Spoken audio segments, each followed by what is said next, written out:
दिल्ली में एक बार फिर से सड़कों के नाम बदलने को लेकर सियासत हाई है। दरअसल केंद्रीय मंत्री कृष्णपाल गुर्जर और बीजेपी सांसद दिनेश शर्मा ने अपने सरकारी आवास के बाहर तुगलक लेन की जगह पर अब विवेकानंद मार्ग लिख लिया है। हालांकि अभी आधिकारिक रूप से नाम नहीं बदला गया, लेकिन आधिकारिक रूप से नाम बदलने से पहले ही यहां पर तुगलक लेन का नाम विवेकानंद मार्ग कर दिया गया है। विपक्षी पार्टियां नाम बदलने को इतिहास से छेड़छाड़ बता रही हैं। बीजेपी कह रही है कि मुगल शासकों के नाम हटाकर सड़कों को भारतीय महापुरुषों के नाम पर किया ही जाना चाहिए। स्वामी विवेकानंद इस देश के युवाओं के आदर्श हैं और आज से सैकड़ों वर्ष पूर्व उन्होंने शिकागो में धर्म संसद में भारत की प्रतिष्ठा को पूरी दुनिया में स्थान दिलवाया था। तो ऐसे महापुरुष के नाम को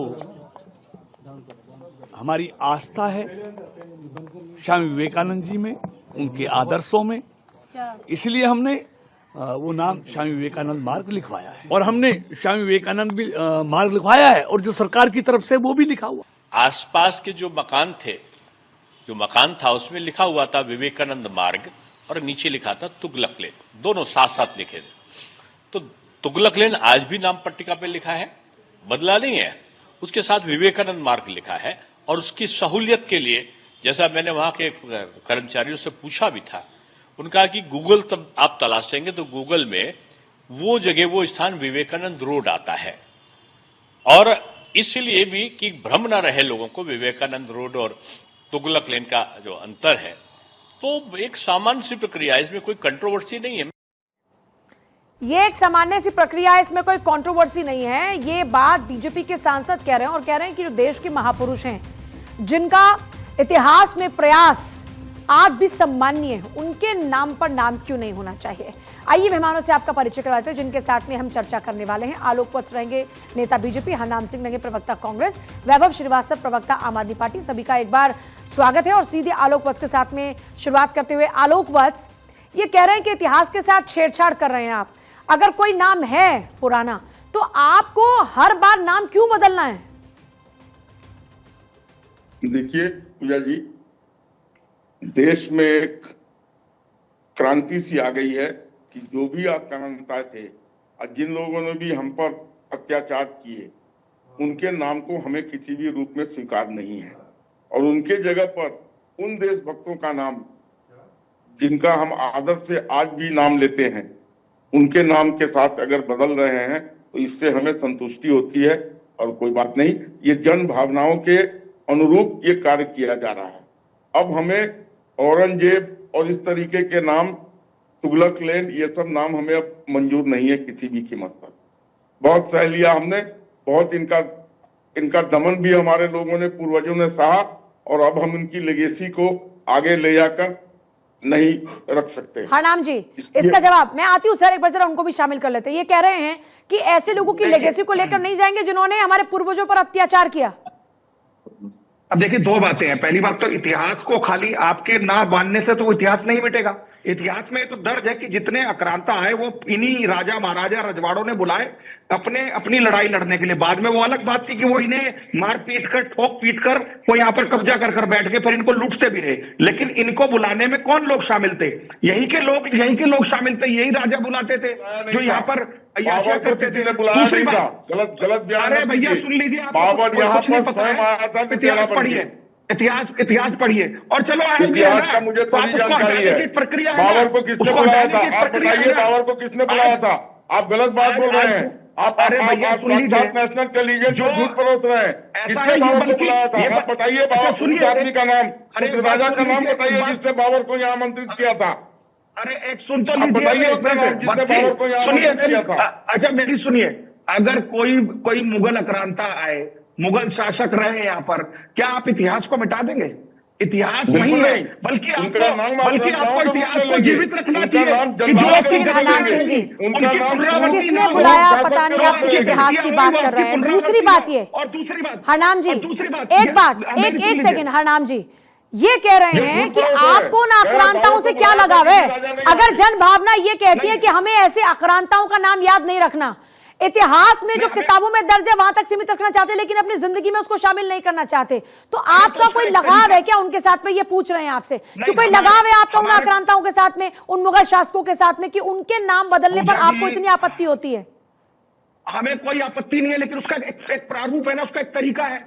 आज एनडीएमसी एरिया में अगर आपको वो करना है तो उसकी नेमिंग कमेटी है, उसमें चेयरमैन है, उसमें मेंबर है, मेंबर भी इनकी सांसद है बांसुरी स्वराज, और बाकी लोग जो नॉमिनेटेड है वो भी इन्हीं की पार्टी के हैं। आज अगर क्या आपके घर के बाहर किसी रोड का नाम का कोई साधारण व्यक्ति बदल सकता है, अपने नाम के आगे लिख सकता है कि इस रोड का नाम ये नहीं मेरे पिताजी के नाम से हो जाएगा? उसको पुलिस 1 मिनट में उठा के बंद कर देगी, प्रशासन उसको 1 मिनट में। तो आपको नाम बदलने से कोई एतराज नहीं है? अरे भैया हमें नहीं, ये मेरठ, मुजफ्फरनगर, ये अगर इन जगहों के नाम बदलते हैं, इनफैक्ट जहां जहां पर भी ऐसे नाम है वहां पर अगर नाम ये बदलते हैं, मैं एक बात पूछ रही हूँ आपसे सर, एक सेकंड सुन तो लीजिए हनाम सिंह जी, मैं ये पूछ रही हूँ कि अगर नाम बदले जाते हैं और देश के महापुरुषों के नाम पर उन जगहों के नाम कर दिए जाते हैं, तो क्या कांग्रेस को इस पर कोई ऐतराज है? कांग्रेस की इस पर कोई आपत्ति है? ऐतराज नहीं है, लेकिन देखिए कांग्रेस या ऐसे काले इतिहास को याद रखना चाहती है कांग्रेस? ये पूछ रहे हैं आपसे, और जनता भी जानना चाह रही है बात। अब मेरी सुन तो लीजिए, मैं भी कह रहा हूं ना, अगर पहली बात, अगर कोई किसी के नाम पर रोड था या है, उसकी बदलने की नाम प्रक्रिया एक अलग है, तो उसको करना चाहिए। आज केंद्रीय मंत्री और सांसद ठीक है, इसका जवाब ले लेते हैं। आलोक जी, सांसद आए और अपने आप ये नाम डिक्लेयर कर दे कि साहब इस जगह का ये नाम है। अभी दिनेश शर्मा को सुन रहे थे, वो कह रहे हैं कि साहब हमने उसके लिए तुगलक लेन भी तो नीचे लिखा है। तो ये क्या है? या तो ऑफिशियली उसको बदलिए, ये कह रहे हैं ये कौन सा तरीका हुआ? आपको अगर कोई बदलाव करना है तो आप ऑफिशियली उसको पहले उसके लिए आप नोटिफिकेशन जारी कीजिए। देखिए पूजा जी, ये फिर हरनाम जी दूसरी बार झूठ बोल रहे हैं। पहले इन्होंने कहा कि राजाओं ने आमंत्रित किया था उन लोगों को, ये जवाब नहीं दे पाए कि बाबर को किसने आमंत्रित किया था। और ये जो अभी कह रहे हैं, ये जो भी नाम बदलने की प्रक्रिया है वो कोई ऐसे नहीं है जाके नाम शिलालेख बदल देता है। उसका जो प्रक्रिया है कमेटी के थ्रू ही पास होके आती है और तब उसका नाम बदला जाता है। ऐसे नहीं अपने मनमानी ढंग से जाके कोई नाम चिपका देगा कोई नाम। तो फिर 2 सांसदों की पट्टी पर ये नाम क्यों बदला गया? अगर ऑफिशियली कोई नाम बदला गया है तो फिर इसका मतलब तो जितने भी सांसदों के घर उस लेन में है, सबके नाम के, सबकी नेम प्लेट के आगे ये एड्रेस चेंज होगा। इनका ऑब्जेक्शन इस बात पर है ना, ये कह रहे हैं प्रक्रिया गलत है। आपको अगर ऑफिशियली चेंज ही करना है तो ऑफिशियली चेंज कीजिए। ये क्या तरीका हुआ? आप अपने घर के ऊपर क्या टांग लेंगे उससे किसी का कोई मतलब नहीं, वो आपका अपना अधिकार है। लेकिन जहां तक हम नाम बदलते हैं वो पूरी प्रक्रिया फॉलो करके बदलते हैं। अगर मैं अपने नाम के आगे लिख दूं शिव मंदिर तो कौन रोक सकता है इसको? ये हमारी स्वतंत्रता आजादी है, लेकिन उससे गली का नाम शिव मंदिर नहीं हो जाएगा। लेकिन संसद में पहुंचने वाले वो सांसद जो लोकतंत्र के मंदिर में बैठते हैं, वो अगर ऐसा करेंगे तो फिर जनता में क्या संदेश जाएगा? अगर हर कोई इस तरीके से अपने आप ही अपने घर के बाहर कुछ लिखने लगेगा तो फिर उसका क्या मैसेज जाएगा? तो ये तो गुमराह करने वाली बात हो जाएगी ना। व्यक्तिगत मामला है, इसका पार्टी से कोई लेना देना नहीं है। जहाँ पार्टी नाम बदलती है वो पूरी प्रक्रिया फॉलो करके बदलती है। पूरी प्रक्रिया कार्रवाई कीजिए। लेकिन हरनाम जी, आप ये बताइए कि क्या भारत के महापुरुषों के नाम पर ऐसे जगहों के नाम होने चाहिए या नहीं? कांग्रेस की इस पर सहमति है या असहमति है? देखिए, मैंने पहले भी बताया, मैं फिर कहना चाहता हूं, सुन लीजिए, आपके दर्शकों के लिए भी बता रहा हूं। आज कोई भी रोड का नाम किसी के नाम पर अगर रखना चाहते हैं तो उसकी एक तय प्रक्रिया है, उसमें नेमिंग कमेटी है, उसको आप चेंज करिए। केवल उस लेन में 2 सांसद अपना नाम के आगे रखते। सर, मैं प्रोसेस में बात नहीं कर रही, मैंने प्रोसेस में सवाल पूछ लिया। हरनाम जी, मैंने प्रोसेस में सवाल पूछ लिया, उस पर हमने क्वेश्चन रेज कर लिया, आपने भी कर लिया और मैंने भी उनसे सवाल पूछ लिया। मेरा सवाल इससे थोड़ा अलग है। मैं ये पूछ रही हूँ कि कांग्रेस का इस पर क्या स्टैंड है? अगर तुगलक लेन का नाम कल विवेकानंद मार्ग हो जाता है, ऑफिशियली इसको लेकर नोटिफिकेशन जारी हो जाता है, तो आपका इस पर ऐतराज है? और सर एक सेकंड, और दिल्ली के कई इलाकों के नाम बदलने की बात हो रही है, यूपी के कई इलाकों के नाम बदलने की बात हो रही है, तो क्या भारत के महापुरुषों के नाम पर उन जगहों का नाम होना चाहिए या नहीं होना चाहिए? देखिए ये काम पहले मायावती ने भी किया था, उसने भी पूरे उत्तर प्रदेश के जिलों के नाम बदल दिए थे। फिर सपा की सरकार आई, उसने दूसरे नाम बदल दिए। योगी जी आए, उन्होंने फिर जिलों के नाम बदल दिए। ये कोई बहुत बड़ा काम नहीं है। असलियत में जो आप नगर बना रहे हैं या शहर बना रहे हैं या मार्ग बना रहे हैं, उससे और बड़े मार्ग, आज विवेकानंद जी के नाम से आप बड़ा रोड बनाइए ना, एक हाईवे बनाइए, कौन रोकता है? एक छोटी सी गली पर विवेकानंद जी को संकुचित और समाहित कर देंगे क्या आप लोग? आप ये देखिए कि जितनी बड़ी बड़ी परियोजना और है, उन महापुरुषों के नाम उन पर भी रखे जा सकते हैं, जो नई चीज बनाई जाए। और ये नाम बदलने की में प्रक्रिया चेतना ये आ तो गई है। डिप्लोमेटिक ये जवाब हुआ। ये जांच करना जनमानस की पड़ेगा। मांग है। हरनाम जी, ये तो और डिप्लोमेटिक जनता जवाब हुआ। गांव का नाम इस पर बदल काम दो। करना ये होगा। डिप्लोमेटिक जवाब हुआ हरनाम जी। उसको कौन ठीक करेगा? ये डिप्लोमेटिक जवाब हुआ हरनाम जी। या तो कांग्रेस की क्यों सहमति डिप्लोमेटिक है क्यों हुआ? या असहमति है, पहले इसका जवाब तो इनसे दीजिए। पूछिए कोई ऐतराज कि है या उन नहीं मुगलों है? के नाम को बदल के अगर भारतीय देखिए, मैंने पहले ही कहा, आजादी अभी भी में कह रहा या हूं, फिर भारत आगे के कह जो रहा हूं, महापुरुष इसकी थे नाम उनका नाम बदलने की बदलने से तय इनको प्रक्रिया के ऑब्जेक्शन तहत है तो अगर हाँ या ना में होगा, जवाब दे। प्रक्रिया के तहत बोल अगर बोल होगा भारत तो का आपकी हुआ है। सहमति है? मैं यही तो बिल्कुल पूछ रही करिए। हूँ आपसे कि फिर कोई परेशानी बिल्कुल नहीं है ना, चाहे करिए। मुजफ्फरनगर का नाम बदल दो, चाहे मेरठ का नाम बदल दो, चाहे दिल्ली में नाहरगढ़ कर दो, इससे कोई ऐतराज नहीं। आप कह रहे हैं बस प्रक्रिया का हमें क्या पालन होना ऐतराज है? चाहिए। आप प्रक्रिया को फॉलो करिए, क्या दिक्कत है? दूसरी सरकार आएगी वो कुछ और तो फिर रखेगी, इतिहास तीसरी सरकार मिटाने की आएगी, वो बात कुछ कहां और से आती रखेगी। है? फिर ये जो आप लोगों की तरफ से कहा जा रहा है कि इतिहास मिटाया जा रहा है, इतिहास को बदला जा रहा है, फिर ऐसे इतिहास से कोई लगाव है क्या? ये लोग पूछ रहे हैं आपसे और बार बार आपसे सवाल देखिए, पूछते हैं। देखिए, इतिहास से लगाव की बात यह है कि इतिहास होता है, उससे लगाव और उससे कोई विमुखता नहीं होती है। इतिहास में दर्ज है कि इतिहास में मुगल यहां पर आए थे, मुगलों ने यहां शासन किया था, अंग्रेजों ने यहां शासन किया था। बल्कि इतिहास इसलिए पढ़ाया जाता है पूजा जी और वत्स साहब कि जो हमसे उस वक्त पिछले प्रीवियस प्रैक्टिस में गलतियां हुई हैं, वो गलतियों की पुनरावृत्ति ना हो। आप इस पर विचार करना चाहिए भारतीय जनता पार्टी और राइटिस्ट विंग को कि जिन मुगलों के बारे में आप बातें रखते हो, आप ये भी तय करो कि वो क्यों आए थे, किनके कहने पर आए थे, किसकी कमियों से आए थे और कितने दिन क्यों रुके रहे। इस पर बात नहीं करनी चाहिए। जवाब दीजिएगा इस पर आलोक वत्स जी। ने आमंत्रित किया था, मैंने आपसे पूछा कि किस राजा ने आमंत्रित किया था तो आप चुप्पी साध गए। गलत क्यों बोल रहे हैं नेशनल टेलीविजन पे? आपको किस बताता राजा हूं, ने सुनो, बुलाया था अब बाबर सुनो। को? अरे भैया सुन लीजिए ना, राजा ने पृथ्वीराज मुगल ने बुलाया था सुन तो ब्रिटिश लीजिए। शासक को। ये लोग सुन तो बाबर लुटेरा बन के आया था। ब्रिटिश अरे यार, शासक सुन यहाँ तो पर ली- सुन तो व्यापार रही के मेरी बहाने बात, अपना सुनिए, साम्राज्य फैला दिए फूट डाल के। सुनिए, राजा जयचंद ने गौरी को बुलाया पृथ्वीराज चौहान को हराने के लिए। इतिहास में दर्ज है। मैं दिल्ली बाबर की की बात कर रहा बात हूं, मैं कीजिए, दिल्ली का रहने बाबर से वाला हूं। मुगल शासन आप शुरू समझ हुआ है। लीजिए। आप बाबर जयचंद को को किसने कहा- बुलाया आप सिर्फ था? जयचंद को मैं क्यों पकड़ कर बाबर बैठे को हैं? किसने बुलाया की बात कर रहा हूं। नादिर मैं शाह गजनवी को की बात किसने नहीं कर रहा बुलाया हूं, मैं था? गौरी इस की पर बात जवाब भी कर रहा दीजिए। हूं इस पर आपने और कभी बहुत जवाब सारे नहीं क्रांताओं की बात दिया। कर रहा हूं, आपकी बोलती कुतुबुद्दीन बंद ऐबक है। की बात भी कर रहा हूं। सुनिए, मैं इस पे नहीं जाऊंगी, मैं लोगों के भावनात्मक कितना विषय की बात करूंगी और मैं सीधे तौर पर बस ये पूछना चाह रही हूँ जो कांग्रेस के प्रवक्ता हमारे साथ में हैं। सर, सवाल सीधे तौर पर यह आता है हरनाम जी कि आप कह रहे हैं कि इतिहास से हमें सबक लेना चाहिए, तो क्या इतिहास से सबक लेना चाहिए वो तो ठीक है, तो क्या इतिहास में जो दंश रहे या इतिहास में जो तकलीफ मिली उसके ठप्पे लगा लगा कर घूमे क्या? मुंह बैठो मेरे नहीं, कोई ठप्पे नहीं लगाने के लिए बोल रहा है, लेकिन इतिहास में जो हमारे से गलतियां हुई, जो हमारे प्रीवियस प्रैक्टिस में कुछ कमियां रही, कुछ खामियां तो रही, सबक ले लेकर ही यहाँ तक पहुंचे ना आज। सर, सबक ले लेकर ही यहाँ पर पहुंचे ना आज। आजादी मिलने के बाद पंडित जवाहरलाल नेहरू ने सबक लिया कि सरकार अब कैसे चलानी है, हम पे कोई दोबारा आकर कब्जा ना कर ले, इसके लिए हमको क्या एहतियात बरतने हैं। शुरुआत आप ही से होती है, तो सीखा ना हमने, तो सीख रहे हैं ना, सीख रहे हैं ना। लेकिन ये तो नहीं कि जो तकलीफ हमको मिली हम उस तकलीफ को भी, उसका भार भी लेकर चलें। देखिए, सुनिए, इस नाम बदलने से ये बहुत ऊपरी बात है। नाम बदलने से कुछ हो नहीं जाएगा। भारतीय जनता पार्टी शुरू से यही काम करती है। वो केवल ये आलोक वत्स, आप सिर्फ एक तरीके से लोगों का माइंड डाइवर्ट कर रहे हैं। ये कह रहे हैं कि आपको काम करने तो काम करके दिखाइए। ये कह रहे हैं महापुरुषों के नाम पर उद्योग स्थापित कीजिए, लोगों को फायदा मिले वो कीजिए। ये गलियों के नाम बदलने से कुछ नहीं होगा। क्या हो जाएगा इससे? देखिए पूजा जी, क्या तुगलक ले भारत जवाब ले लेते हैं, जवाब ले लेते हैं, जवाब ले लेते हैं। अब आप शांत रहिए। जवाब अब आप शांत आलोक रहिए। वत्स, इसका जवाब। भारत को 5वीं सबसे बड़ी अर्थव्यवस्था में एनडीए ने खड़ा किया। तीसरी की तरफ ले जाने की कवायद एनडीए कर रही है। 19 करोड़ शौचालय बना के हमने महिलाओं को, गांव की महिलाओं को मुक्ति दिलाई शौचालय से। उसके बाद 6 करोड़ घर बना के हमने गरीबों को वितरित किया। 40 करोड़ आदमी को हमने आयुष्मान कार्ड दिया, वृद्धा पेंशन दे रहे हैं और हर गरीब के घर में अनाज देने का काम करते आ रहे हैं। ये सब इन्होंने किया या हम कर रहे हैं? और इसी के कारण हमें जनता दोबारा तिबारा चौबारा रिपीट कर रही है। और हमारे शासन काल में एक भी कोई भी किसी तरीके की गड़बड़ी नहीं पाई गई। किसी के ऊपर केस नहीं हुआ नेता के ऊपर। कांग्रेस की फेहरिस्त में 3 करोड़ 82 अरब डॉलर का घोटाला हुआ था इनके। अरे भैया, आपसे बड़े घोटाले की सरकार कौन सी होगी भारतीय जनता पार्टी से? बड़े घोटाले हमारे किसी राज्य में किसी मिनिस्टर के ऊपर कोई लांछन नहीं लगा।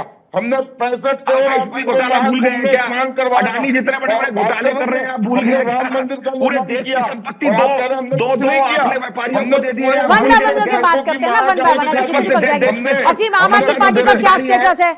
आम आदमी पार्टी के प्रवक्ता कितनी देर में जुड़ रहे हैं हमारे साथ? पोस्ट कर दिया हमने, एक एम्स से 7 एम्स का निर्माण कर रहे हैं और आप बात कर रहे हैं हमने कुछ नहीं किया। अरे भैया आप क्या बोल रहे हैं आप? एम्स जितने भी बने हैं ना, चाहे झज्जर का एम्स बनाए, चाहे रोहतक का एम्स बनाए, चाहे लखनऊ में एम्स बनाए, चाहे दिल्ली का एम्स बनाए, सारे एम्स तो कांग्रेस की सरकार के समय में बने हैं। आपको गलतफहमी है। आज की डेट में 44 एम्स बन रहे हैं। मनमोहन जी के समय में लेकिन ये 1 पुराने एम्स का जिक्र कर रहे हैं आलोक वाजपेयी जी के समय 6 जो एम्स हुआ। एक सेकंड, जो इन्होंने बनाया उसको नकार नहीं सकते, और जो आप कर रहे हैं कैसे उसको भी नहीं नकारेंगे? नकार सकते। क्यों नकारेंगे? दोनों किसी क्यों भी नकारेंगे? सरकार के जो भी विकास कार्य है उनको हमने नकारा उतना नहीं जा बढ़ोतरी की है। सकता। अगर इनके हमने द्वारा उतना बनाया गया एम्स बढ़ोतरी है तो की आप है। उनको नकार नहीं सकते। व्यवस्थाओं पूजा पर जी, बात हमने की जा उसमें सकती है, जो बढ़ोतरी जिसने की किया है। वो तो बताना ही पड़ेगा ना सर। हमने पर उसमें बात आज उस बढ़ोतरी पर की नहीं हो है। रही है। ये मेरे सवाल का जवाब आपसे नहीं मिला। मैं आपसे सवाल ये पूछ रही थी, ये कह रहे हैं कि साहब आपको काम करना है भारत के महापुरुषों के नाम पर, तो ये कह रहे हैं कि साहब आप उद्योग धंधे लगाइए, लोगों के लिए काम कीजिए, ऐसी योजनाएं लेकर आइए जिससे लोगों को फायदा मिले। ये गलियों का, सड़कों का नाम बदलकर क्या मैसेज देने की कोशिश कर रहे हैं? जरा इनको हम वो बताइए भी कि क्या काम मैसेज कर रहे देने की हैं। कोशिश कर रहे हैं? हम वो भी काम कर रहे हैं जो आप कह रही हैं, और उसमें भी महापुरुषों, अब अटल जी के नाम पर बहुत सी चीजों का नामकरण किया गया है। स्वामी विवेकानंद के नाम पे बहुत सी अन्य चीजों का नामकरण किया गया है। ऐसा नहीं है कि हमने झांसी की रानी के नाम पे बहुत सी चीजों का नामकरण किया गया है। हम काम करने वाले लोग हैं, हम स्कैम वाले लोग नहीं हैं। ये स्कैम वाले लोग अरे हैं, नामांकन ये नहीं करते स्कैम रहोगे करते क्या? हैं। नाम ठीक है, करें, जवाब हमारे ऊपर जवाब चले गए हैं, क्या जवाब कर रही हैं? जवाब एक सेकंड। हाँ, देश में इस वक्त सबसे ज्यादा बेरोजगारी है। अगर विवेकानंद जी की आत्मा को शांति पता कब मिलती? उन्होंने युवाओं की आवाज उठाई थी। और आप देश में युवाओं को इस वक्त रोजगार देते ना, और एक बहुत बड़ी बड़ी इंडस्ट्री लगाते, उनका नाम विवेकानंद इंडस्ट्री रखते, देश के युवाओं को रोजगार भी मिलता और विवेकानंद जी के नाम से हो देता। एक छोटी सी पतली सी गली का नाम बदलकर विवेकानंद जी को आप इतना संकुचित और समाहित कर रहे हैं, छोटा कर रहे हैं। किस सोच पर ले जा रहे हैं? देश को कहां लेकर जा रहे हैं? आज देश में नाम बदलने की इस प्रक्रिया में एक गांव का नाम बदलकर दूसरा रख देंगे, इससे क्या हो जाएगा? उस गांव में आज भी वहां बिजली नहीं है, उस गांव में रोड टूटे हुए हैं, उस गांव में बेरोजगारी है, उस गांव में स्कूल नहीं है, पार्क नहीं है, अस्पताल नहीं है। पूरे नाम देश बदल दिए। में बिजली नाम बदलने से पहुंचाई क्या जा होगा? चुकी है। और अरे कुछ पूरे काम देश कर में लीजिए, नल कुछ जल शर्म पानी करिए। की भी कवायद कुछ काम करने के लिए शुरू हो दिल्ली गई देश है। की जनता ने आपको जवाब रखा है। है, ये नाम बदलने के लिए नहीं रखा। माया जाल बिछाया, बिजली का लेकिन जाल बिछ हरनाम चुका जी, है। आप फिर इसका क्यों एक बोल रहे पैमाना हैं? हो जाता है कि अगर इनकी इतनी ही नाकामियां हैं तो फिर सत्ता से बेदखल आप रिपीट क्यों हैं? क्यों करती है? एक बार नहीं, जनता दो हमें बार क्यों नहीं, रिपीट तीसरी करती बार है? और आपका इनको दिल्ली में जीरो खाता पे क्यों नहीं जीरो पे- खुलता? अगर जनता का आप पर इतना ही देखिए, एतबार है और आपको इन यह लगता है कि जीरो ये पे इतना जीरो गलत पे काम कर करे तो देती है। जनता इनके साथ क्यों खड़ी है? जनता इनको क्यों मौका दे रही है? एक बार नहीं, दो बार हाँ, नहीं, तो तीसरी मैंने- बार फिर दे तो रही मैंने है। बता इसका दिया एक ना, पैमाना जिस ये भी तरीके है से- ना। आम आदमी पार्टी के प्रवक्ता वैभव श्रीवास्तव भी जुड़ गए हमारे साथ में। मैं सर आपके पास आ रहा हूं, जल्दी से बात पूरी कीजिएगा हरनाम जी। मैंने पहले ही कहा कि यही काम मायावती कर रही थी, आज उनकी गति और उनकी स्थिति देख लीजिए। यही काम भाजपा कर रही है, नाम बदलने की प्रक्रिया में लगे, काम कर नहीं रही है। आने वाले समय में देखिए इनकी भी हालात वही होने वाले हैं, क्योंकि देश की जनता बड़ी समझदार है, वो समझती है कि किसको हमने काम करने के लिए अगर यही बिठाया और पैमाना तो किस सर ये तो अनर्गल फिर आपके कामों में ऊपर लग भी गया। आता है। अगर मायावती के इन कामों का जिक्र, और क्या बात कर रहे हैं, हर सरकार, मैंने कहा हर सरकार विकास करती है, क्या मायावती के टाइम में क्या विकास नहीं हुआ? मायावती के साथ क्या जनता यूं ही खड़ी हो गई थी क्या आकर? आज जो सत्ता से बेदखल है तो क्या उन्होंने काम नहीं किया? आपने काम नहीं किया क्या? काम किया ना आपने? बिल्कुल किया, बिल्कुल किया किया मैंने ना। कहा तो कि वैसे ही सब उन्होंने लोग नाम काम रखने- करते हैं, ये सब नाम लोग काम रखने की करते हैं, लेकिन परिपाटी किसी की जो थी- नीतियां ज्यादा बेहतर जिस पर जनता को एतबार ज्यादा। वैभव श्रीवास्तव नाम हमारे साथ रखने में की इस वक्त है। नीतियों- मैं सर आती हूं वैभव श्रीवास्तव भी। वैभव श्रीवास्तव, आपको भी यही लगता है कि बीजेपी इतिहास मिटाने की कोशिश कर रही है और ये कह रहे हैं कि इतिहास अगर मुगलों का सड़कों पर से मिटा भी रहे हैं तो आपको क्या एतराज है? पूजा जी, सबसे पहले तो आपकी नमस्कार, आप व्यक्ति को नमस्कार, अरनान जी को नमस्कार, जो भी दर्शक प्रोग्राम देख रहे हैं उनको मेरा नमस्कार। पूजा जी, सबसे पहले तो जो भी भारतीय जनता पार्टी की तरफ से प्रयास किए जा रहे हैं देश में, दिल्ली में, किस तरह से, देखिए दिल्ली की जनता ने बहुत उम्मीदों के साथ, आशाओं के साथ भारतीय जनता पार्टी को चुना था। हम हर दिन ये इनका घोषणा पत्र हम देख के बैठते हैं और इनसे पूछते हैं कि आप क्या कर रहे हैं। 2,500 रुपए कल तक इनको देने। प्रधानमंत्री जी नरेंद्र मोदी जी ने चीख कर सारे मंचों पे एक बात कही थी कि 8 मार्च को हमारी माताओं बहनों के खाते में पहली बार जाना, अकाउंट में उनके पैसे पहुंचने शुरू हो जाएंगे। लेकिन अभी तक उसका कोई अता पता नहीं कि कब होने वाला है। तो दिल्ली के लोग इसलिए परेशान हैं, अपने मुद्दों से परेशान है, इशू से। भारतीय जनता पार्टी का इतिहास रहा है कि कभी भी मुद्दों की बात करनी हो तो भारतीय जनता पार्टी और उनके प्रवक्ता दुम दबा के भागना शुरू कर देते हैं। पर सर ये तो कह दे कि दुम दबाकर तो आप भागते रहे। बीजेपी के लोग कह रहे हैं कि आपने भी कहा था लोकपाल बनाएंगे, लोकपाल का क्या हुआ? आप भी कह रहे थे हम यमुना को साफ करेंगे, उसका क्या हुआ? आपने भी कहा था कि कांग्रेस का कच्चा चिट्ठा खोलेंगे और उसका क्या हुआ? फिर आप उसी कांग्रेस के साथ चले गए। अगर यही पैमाना तो फिर इसका जवाब तो आपको भी देना पड़ेगा ना सर। अभी 1 महीना तो कम से कम किसी भी सरकार को देना पड़ेगा ना वैभव श्रीवास्तव जी। पूजा जी मैं कह रहा हूँ ना, शायद या तो आपने भी रिसर्च नहीं की आपकी टीम में, या आपने वो पहले के फैक्ट नहीं देखे। शीला दीक्षित के ऊपर एसीबी को हमने एफआईआर दर्ज करने का आदेश दे दिया था तत्कालीन सीएम अरविंद केजरीवाल जी ने। अगले ही दिन पैरामिलिट्री फोर्सेस को भेजकर सचिवालय में एसीबी नोटिफिकेशन निकाला गया कि जो अभी तक सरकार के हाथ में आती थी एसीबी को सरकार से छीन दिया गया। हमने कहा था लोकपाल बनाएंगे, हमने विधानसभा में लोकपाल पास करके एलजी साहब को होम मिनिस्ट्री के पास भेज दिया, वहां से अप्रूवल नहीं आया, 9 साल तक अप्रूवल नहीं आया। और वो क्यों नहीं आया, इसका कारण है ताकि पूजा जी आप हमसे सवाल करें, आपने कहा था लोकपाल का क्या हुआ, आपने कहा था फलाने का क्या हुआ, इसलिए ताकि आपके सवाल बनते रहे। तो फिर माफी क्यों मांगनी पड़ी अरविंद केजरीवाल को? पूजा जी फिर क्यों माफी मांगनी पड़ी? आज का विषय हालांकि ये नहीं है। और दूसरी बात ये कि आप पूछते कि आपने ये देखा कि नहीं देखा। मैंने अरविंद केजरीवाल को आंदोलन से नेता बनते देखा, मैंने अरविंद केजरीवाल को मुख्यमंत्री बनते देखा, और आज सत्ता से बाहर जाते भी देखा। तो ये सब कुछ बहुत करीब से देखा है, क्या क्या हुआ, क्या किया। और अगर इतना ही पाप किया था कांग्रेस ने तो फिर कांग्रेस के साथ गठबंधन क्यों किया आपने? दिल्ली में लोकसभा का चुनाव साथ क्यों लड़ते हैं आप? हालांकि मेरा ये विषय नहीं है आज, लेकिन जल्दी से सर इसका जवाब 10 सेकंड में, फिर मैं अपने मुद्दे पर वापस लौट रही हूं जो मेरा आज का विषय है। नहीं, मैं आज के विषय पे ही बात करूंगा। जो आपने वो क्वेश्चन उठा दिया इससे मुझे आंसर करना तो ठीक है, मेरे सवाल का जवाब दीजिए क्योंकि वक्त कम है। तो सर आज के मुद्दे पर आ जाते हैं। मेरा सवाल आपसे ये है, मेरा सवाल ये है कि क्या इतिहास से प्रेम है, मुगलों का जो इतिहास है उससे प्रेम है विपक्ष को? क्योंकि ये यही बात कह रहे हैं कि विपक्ष को मुगलों के इतिहास से इतना प्यार क्यों है? मैं कह रहा हूँ पूजा जी, जो नाम जितने नाम इनको बदलने से क्या दिक्कत है? किसी को कोई दिक्कत नहीं, करते रहिए। लेकिन ये दिल्ली के लोगों को जो आज पावर कट लगातार लग रहे हैं उसका जवाब दे। 2500 कब आएंगे महिलाओं के खाते में, उसका जवाब दे। जवाब दीजिए। आलोक वत्स, नाम बदलने पर फोकस है, ये कह रहे हैं कि दिल्ली की जनता की पुकार भी सुन लो। ठीक है, जवाब ले लेते हैं। आलोक वत्स, आपको उम्मीद से चुना है। देखिए लीजिए आम आदमी पार्टी वो ये आप वाले जो है ये देश मतलब नाम बदलने से कोई दिक्कत नहीं है ना? हो गया आपका बोलना, अब आप प्लीज सुनिए। सर जल्दी से, मेरे पास 30 सेकंड ये देश की जनता को और दिल्ली की जनता को बेवकूफ समझते हैं। लोकसभा में ये मैरिड हो जाते हैं और विधानसभा में ये डिवोर्स ले लेते हैं। तो देश की जनता को क्या इन्होंने फॉर ग्रांटेड ले रखा है कि हम जो भी करेंगे वो तुम बर्दाश्त करते रहो? पूजा जी मेरे पास वक्त में माफी चाहूंगी sir. Aurangzeb road, racecourse road, Dalhousie road, Rajpath road, इन सब का राजपथ, इन सब का नाम बदला। राजपथ कर्तव्य पथ हो गया, दीनदयाल उपाध्याय मार्ग हो गया, डलहौजी रोड। सर ठीक है, मैं माफी चाहूंगी। बहुत शुक्रिया सभी का चर्चा में शामिल होने के लिए। कुल मिलाकर देखा जाए, देखिए ये कहा जा सकता है कि इस वक्त नाम बदलने को लेकर सियासत हाय है। दिल्ली से लेकर अगर आप संसद की बात करते हैं तो ये मुद्दों की गूंज सुनाई देती है। सरकार कह रही है कि ऐसे जो मुगल रहे जिन्होंने अब जनता पर अत्याचार किया, उनके इतिहास को आखिर इन सड़कों के माध्यम से, उनके नाम के माध्यम से क्यों याद रखा जाए? क्यों ना भारत के महापुरुषों के नाम पर यहाँ की सड़कों का नाम होना चाहिए? जाहिर तौर पर यह एक बड़ा विषय भी है। अब जनता इस पर क्या सोचती है, इसी को लेकर जनता सरकार चुनने का फैसला करती है। और सरकार का पैमाना आप इस वक्त देख रहे हैं। छोटा सा